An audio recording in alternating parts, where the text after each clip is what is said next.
Good morning, afternoon, sorry, West Virginia. It's a little earlier here. I'm in the central time zone. My name's Tom Vance. I'm a professor of education at Kansas State University, and welcome to these hearings. And we look forward to a great conversation this morning. Hey everybody, Sean Arthurs here, former history teacher, current lawyer, and teacher trainer. And I'm looking forward to hearing what y'all have to say and having a conversation today. Hello, I'm Lawana Davis. I am a law professor at Cumberland School of Law, and welcome to the finals. And would you please introduce yourselves to us? I'm Aiden Taylor, a junior at Clay County High School. I'm Cheston Haynes. I'm a senior at Clay County High School. Very nice to meet you all. My name is Jaden Koger. I'm also a senior, and our teacher is Mr. Philip Dobbins, and our coach is Mr. Mike Mullins. Thank you both for bringing your students again to the national finals. And we look forward to a great conversation this morning. And there are a few questions that will kind of guide our discussion. And they are, Thomas Hobbes noted that life in a state of nature is solitary, poor, nasty, brutish, and short.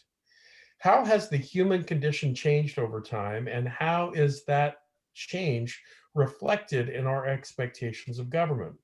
Should the principles of natural rights or classical republicanism guide policy changes designed to improve the condition of all people?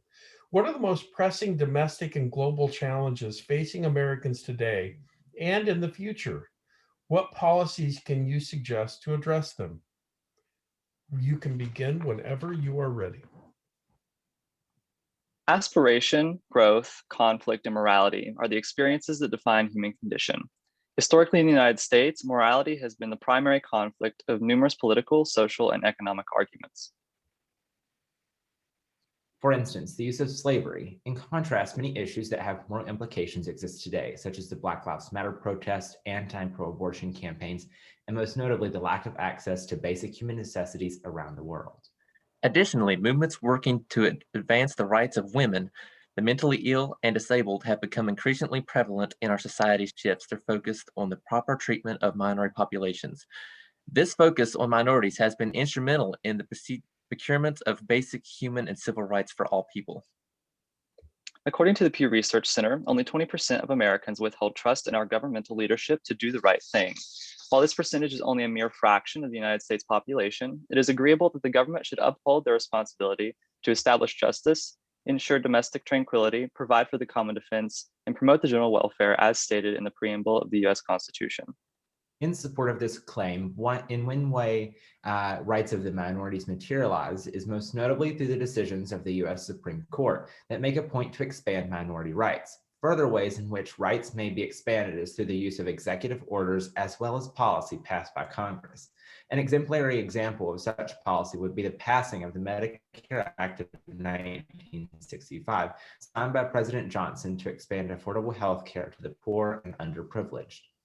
With a similar intent, the way in which Locke and Hobbes presented the deeply influential political philosophies classical republicanism and natural rights philosophy, which both sought to ensure the people are equally free, subsequently building the historical foundation and framework of our government.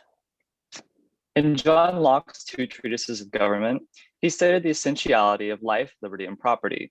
In this, we see when protecting natural and unalienable rights through policy modification, it becomes possible to avoid the encroachment of rights and encourages the ideology of liberty for all, which has deep roots found in the Constitution.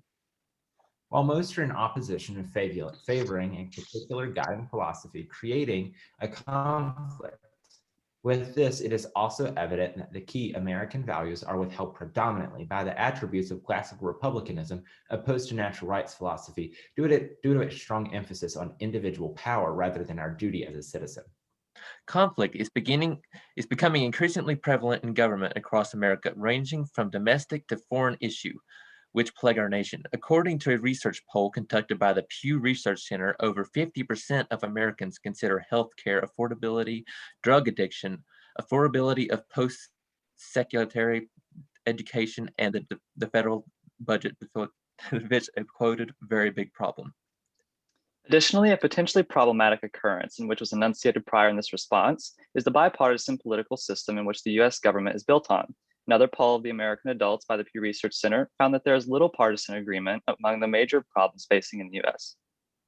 Furthermore, it is obvious through research that problems with economic issues are not just a challenge for Americans, but rather the world. The World Poverty Clock suggests that Nigeria and the Democratic Republic of Congo will account for nearly 40% of the world's extremely poor by year 2030. Whereas only 17% of Republicans consider climate change a very big problem, without regards to an unprecedented amount of damage costing Americans $95 billion as a result of 22 major weather events in 2020 alone, and which can be casually linked to climate change. Still yet, there are solutions to battle such pressing matters. A proposed course of action to combat these world issues will begin with human rights amendment, social welfare system reform, climate and environmental intervention, the reversal of systemic racism, higher education initiatives. You can finish your sentence. Okay, thank you. One can propose that without these basic necessities, our democracy is troubled, and every person needs shelter, wellness, and health to be educated to fulfill their duty as a citizen of the United States. Thank you. Thank you, gentlemen. All right, so this fall, big victory for the Who's. They're going to take down the Sooners at the in the football game in college football world. It leads to a super spreader event. So after that, the West Virginia governor comes out and says, "Hey, anytime you leave your house, you have to wear a mask. Anytime you leave your house, you have to wear a mask." Now you can imagine some West Virginians are not too happy about this, but tell me about how the natural rights philosophers versus the supporters of republicanism, classic republicanism, would look at this law. Absolutely. So first, we should evaluate the ideas of both of those philosophies. You know, classical republicanism is about upholding the common good and carrying out your civic duties as a citizen of the United States, whereas natural rights philosophy, you know, it gives us these God-given unalienable rights that cannot be infringed upon. So to answer that in short, I would say that classical republicanism, people who support that philosophy would look at it as, you know, wearing a mask is protecting the citizens of their state from, you know, contracting this virus. Whereas someone who leans more towards natural rights philosophy would probably look at it as, you know, it's their right maybe not to wear a mask. And to follow up with what Jaden said, also with the natural rights philosophy, we're looking at it's not only hindering their individual rights as being that more individualistic ideas, but it's also hindering businesses and other corporations that could potentially limit their ability to advance their capitalistic ideas and carry on throughout society as they would as an individualist, rather than with classical republicanism being more about, well, let's make sure that everyone's protected so that we can all go forward as a whole and as a citizenship. I would add stuff, but I feel my teammates have pretty well summed it up.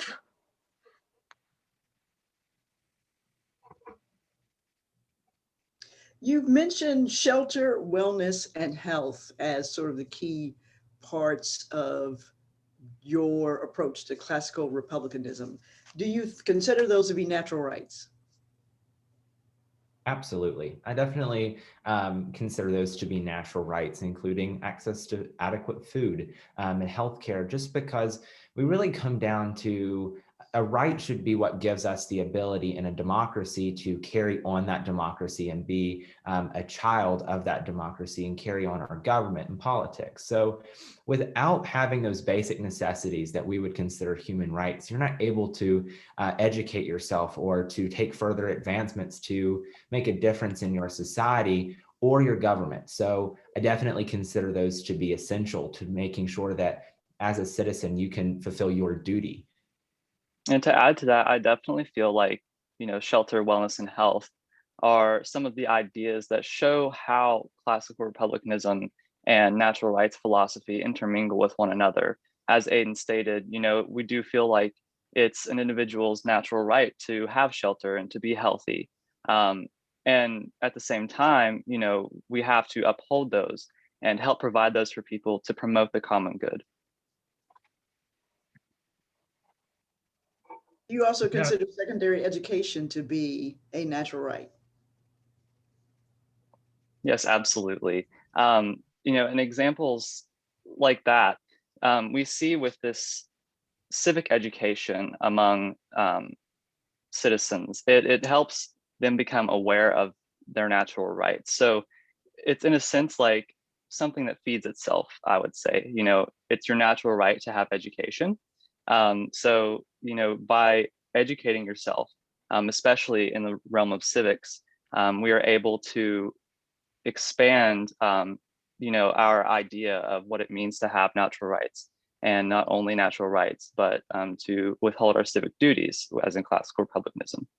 Also, to kind of contrast what Jaden's saying, it's not as much the actual having education, but access to education. So obviously, post-secondary education isn't right for everyone, but it should be an option for anyone. And that's important because we see a lot through the civic education system that those are uninformed, most likely aren't as likely to go and vote or make a vote that really and truly is intrinsic to their ideas and their political beliefs. So education is important to their duties as citizen.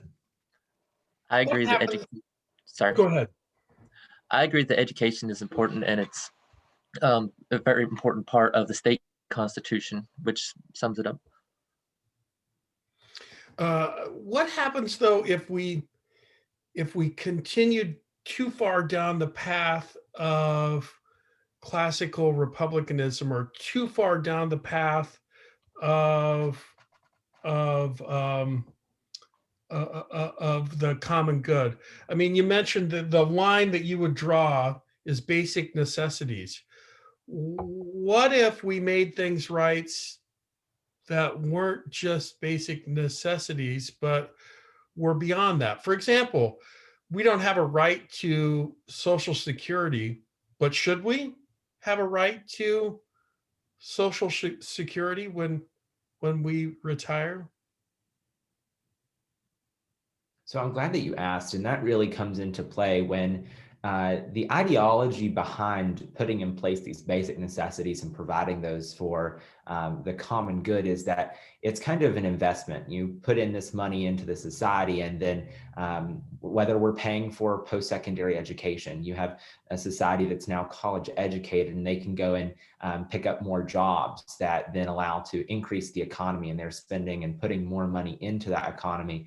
It kind of gives us a payback. It's basically an investment, and we're getting that interest that comes off. So really, Social Security and things like that are more of a benefit of putting in those social welfare programs. And just like we see historically and even currently, those and Sweden's a perfect example. They have higher tax rates, but they also have one of the lowest rates of unemployment. So being able to provide those basic necessities should provide an investment with extra money that can provide for things like Social Security in the future. Yeah. And, I feel like it's not very logical to list a right to Social Security or anything that promotes the common good, really, because then we would be listing numerous, natural rights for our citizens. So I feel like it's important to sort of highlight the main natural and unalienable rights that we have as citizens, where we can, further look into where these areas might be upholded by a natural right. I agree. So, I I'm believe- sorry, we're out of time. Sorry about that, Cheston, but time got you. Excellent job, West Virginia. Really nice, nicely done. And I really appreciated your kind of nuanced, balanced approach to responding to our questions. I mean,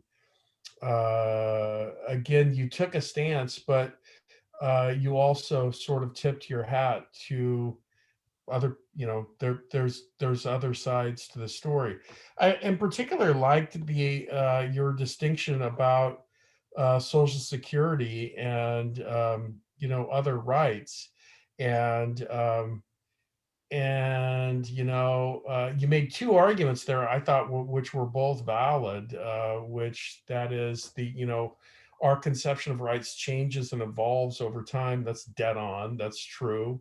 Every generation gets to, you know, kind of reconfigure what these rights mean. That's for sure. But then you also said there's a bit, yeah, there's a little difference between the government giving you something and these other things that we call rights. And you know, great argument. You know, once we start listing them, it's one of the reasons why we have the Ninth Amendment, right? Because they knew, hey, once we start listing these, doesn't mean that there's some other things there. We didn't get them all. There's some other things there, which I think is also good. So I thought you did a really, really nice job of providing that kind of nuance and detail in your responses. Impressive, West Virginia. Very impressive. Thanks, gentlemen. I enjoyed it as well. I wish we had more time. There were some comments in particular that where you had hinted about like broad reforms needed or amendments needed in certain areas. And I was like, I really want to dig into talking with those guys more about what those were. But you did a very solid answer on the mask question, and we're able to, you know, hit on some of those tensions. And I thought it was interesting as well how you brought in Pew Research Center data, right? So the role of public opinion and how that collects and influences government and how we should approach these issues. I thought that was a unique take. So thank you. Appreciate it, gentlemen. Yeah, I agree. I thought you showed a great understanding of various principles, and Mr. Haynes, a particularly nice nuance of your understanding of state versus federal right to education, and where can that right to education be found at the moment, which is not in the federal constitution. Yeah, so very, very strong stance, and enjoyed your presentation. Thank you. All right, thank you.